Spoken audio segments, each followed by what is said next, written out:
मकर संक्रांति क्या है और क्यों मनाई जाती है? मकर संक्रांति हिंदुओं द्वारा मनाए जाने वाला एक ऐसा पवित्र त्योहार है जो पूर्ण रूप से सूर्य देव को समर्पित होता है और सभी लोग इस दिन सूर्य देव की आराधना और पूजा करते हैं। शास्त्रों के अनुसार सूर्य के एक राशि से दूसरी राशि में जाने को ही संक्रांति कहते हैं। शीत ऋतु के पौष मास में जब भगवान सूर्य धनु राशि को छोड़ मकर राशि में प्रवेश करते हैं तो सूर्य की इस संक्रांति को मकर संक्रांति के रूप में हमारे भारत देश भर में मनाया जाता है। ऐसा भी माना गया है कि इसी दिन सूर्य देव अपने पुत्र शनि से मिलने भी उनके घर जाते हैं और शनि देव ठहरे मकर राशि के स्वामी, इसीलिए भी इस त्योहार को मकर संक्रांति के नाम से जाना जाता है। ऐसी मान्यता है कि मकर संक्रांति के दिन का किया हुआ दान 100 गुना बढ़कर पुण्य प्राप्त होता है। इसीलिए लोग मकर संक्रांति के दिन विशेष तौर पर माँ गंगा और नर्मदा नदी के घाटों पर स्नान करके सूर्य देव की पूजा अर्चना करते हैं और तिल और गुड़ का विशेष तौर पर दान करते हैं।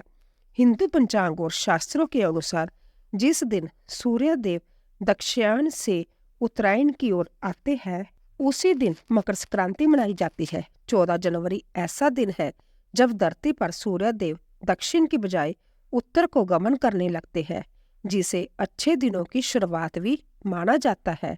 इसीलिए भारत में यह हमेशा हिंदू धर्म के अनुयायियों द्वारा कुछ मौकों को छोड़कर अर्थात कुछ ऐसे भी वर्ष रहे हैं जब शास्त्र गणना के अनुसार यह त्योहार 15 जनवरी और 13 जनवरी को भी मनाया गया है, लेकिन ऐसा बहुत ही कम देखने को मिला है। देखा जाए तो कुछ वर्षों से अक्सर मकर संक्रांति हमेशा 14 जनवरी को ही मनाया गया है। मकर संक्रांति के दिन वैसे तो स्नान करने के बाद सूर्य देव की आराधना करते हुए गुड़, तेल, कंबल, फल, छाता आदि दान की परंपरा है, लेकिन हमारे भारत में मकर संक्रांति विभिन्न स्थानों में विभिन्न मान्यताओं के साथ अलग अलग तरह से मनाई जाती है। जैसे पंजाब और हरियाणा के निवासी मकर संक्रांति को लोहड़ी के रूप में मनाते हैं तथा तिल, चावल और गुड़ के साथ बूढ़े मक्के आदि की आग में आहुति देते हैं। गुजरात और राजस्थान के निवासी मकर संक्रांति को उत्तरायण पर्व के रूप में मनाते हैं तथा पतंग उत्सव के आयोजन का लुत्फ भी उठाते हैं। तमिलनाडु के किसान मकर संक्रांति को पोंगल पर्व के रूप में मनाते हैं तथा घी में दाल चावल की खिचड़ी पकाई और खिलाई जाती है। उत्तर प्रदेश के निवासी मकर संक्रांति को दान के पर्व के रूप में मनाते हैं तथा सूर्य देव की आराधना करके चावल और दाल की खिचड़ी खाते हैं और दान करते हैं। बिहार के निवासी मकर संक्रांति को खिचड़ी का त्योहार मानते हैं तथा जहां मकर संक्रांति के दिन खिचड़ी बनाने की ओर वस्त्र दान करने का रिवाज भी है। बंगाल के निवासी मकर संक्रांति के दिन तिल दान करते हैं तथा इसके अलावा हुगली नदी पर भव्य गंगा सागर मेले का आयोजन भी किया जाता है। यही नहीं, भारत के अलावा मकर संक्रांति पर्व के दिन श्रीलंका और नेपाल में किसान भगवान को अपनी अच्छी फसलों के लिए धन्यवाद देते हैं तथा अपने सुनहरे भविष्य के लिए कामना करते हैं। नेपाल में तो मकर संक्रांति के दिन सरकारी छुट्टी भी रहती है। मकर संक्रांति नेपाल की थारू समुदाय का सबसे बड़ा और प्रमुख त्योहार भी है। पाकिस्तान में भी सिंधी समुदाय के लोग मकर संक्रांति के पर्व को तिरमूरी के नाम से मनाते हैं, जिसमें लोग अपने माता पिता को कपड़े और मिठाइयाँ भी देते हैं। मकर संक्रांति का महत्व। मकर संक्रांति का पौराणिक मान्यताओं के साथ ही वैज्ञानिक महत्व भी बहुत ज्यादा है। मकर संक्रांति की गिनती उन त्योहारों में होती है जिसके कारण पर्यावरण को बहुत ही कम हानि पहुंचती है। वैज्ञानिक दृष्टि के तौर पर मकर संक्रांति के दिन खाए जाने वाली खिचड़ी और तिल की मिठाइयाँ शरीर को बहुत फायदे पहुंचाती है। वैज्ञानिक मान्यता के अनुसार मकर संक्रांति वाले दिन से सूर्य भारत की तरफ बढ़ने लगता है और सर्दियां खत्म होना शुरू हो जाती है और भारतीय नदियों में से भी बाष्पन क्रिया शुरू हो जाती है, जो शरीर के कई रोगों की रोकथाम के लिए बहुत लाभकारी होते हैं।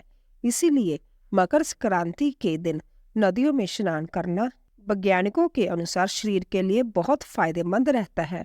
पौराणिक महत्व के अनुसार मकर संक्रांति के दिन पवित्र नदी और तीर्थ स्थान में स्नान, सूर्यदेव की पूजा आराधना करने के बाद दान करने से व्यक्ति के पुण्य का प्रभाव 1000 गुना तक बढ़ जाता है। हर 12 वर्ष में से एक बार होने वाले महान कुंभ के मेले का पहला स्नान भी करोड़ों लोग, जिनमें बड़े बड़े तपस्वी और सिद्ध पुरुष भी शामिल होते हैं, मकर संक्रांति के समय ही किया जाता है।